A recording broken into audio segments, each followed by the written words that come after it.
Have you noticed that Washington responds more to Wall Street than to Main Street? Political scientists certainly have, and tomorrow, Thursday, April 7th, Congress is going to examine one among the many reasons, I should say, why.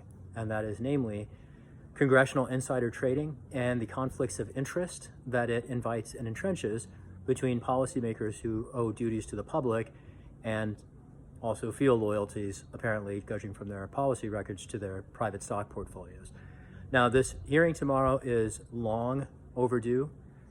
The corruption that insider trading enables has persisted for decades, and it has infected every area of federal policymaking, from climate and energy to healthcare, military industrial corruption. I could go on. I want to just note a few different issues that I'm quite confident are not going to come up in tomorrow's hearing because they are not reflected in any of the several pending reform proposals. None of them would fix the problem, because the problem is not just congressional insider trading, the narrow issue. The broad problem is conflicts of interest, divided loyalties, and corporate corruption of the federal policymaking process. So if I were to identify two big buckets into which the problems fall, one is underinclusion, and the other one addresses remedies. So with respect to underinclusion, one layer of the debate has addressed whether or not, in addition to members of Congress, their staffs and family members should also be restricted from trading equities. That's an important conversation, and they absolutely should be restricted. No one with a hand in the process should be allowed to profit off of it. That should not be rocket science to anyone.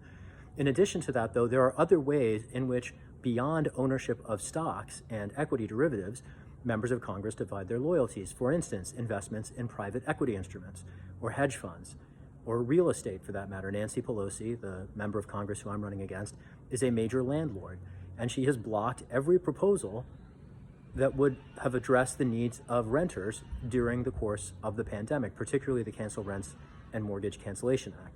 Now, beyond the under-inclusion of the proposed remedies, that is to say the exclusion of hedge funds, private equity investments, and real estate investments from the requirements to guard the public from the profit making by policymakers, there's another problem, a big problem, with two discrete components with respect to remedies.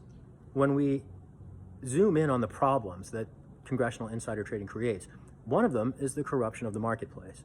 And so that begs the question, are the vulture capitalists who have been masquerading as policymakers going to be required to make the market whole to compensate other investors for their fraudulent capital gains? No one, to my knowledge, has ever asked them that, and it's certainly not embedded in any of the reform proposals. But there's an even further problem here, and it's not just the corruption of the marketplace. My bigger concern is the corruption of the federal policymaking process. I alluded before to the litany of policy areas that have been skewed by these conflicts of interest.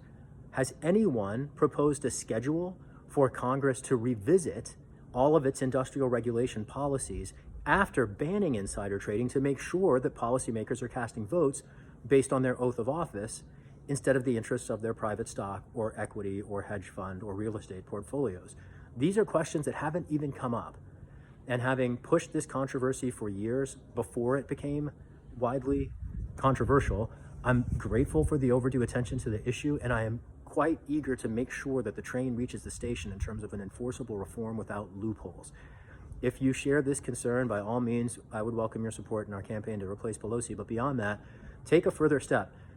Convene a few of your neighbors, as few as 3 who live anywhere near you in the same congressional district. Write a letter together to your member of Congress. Tell them that you want the ban on insider trading to include remedies, and let us know if you have questions. Thank you.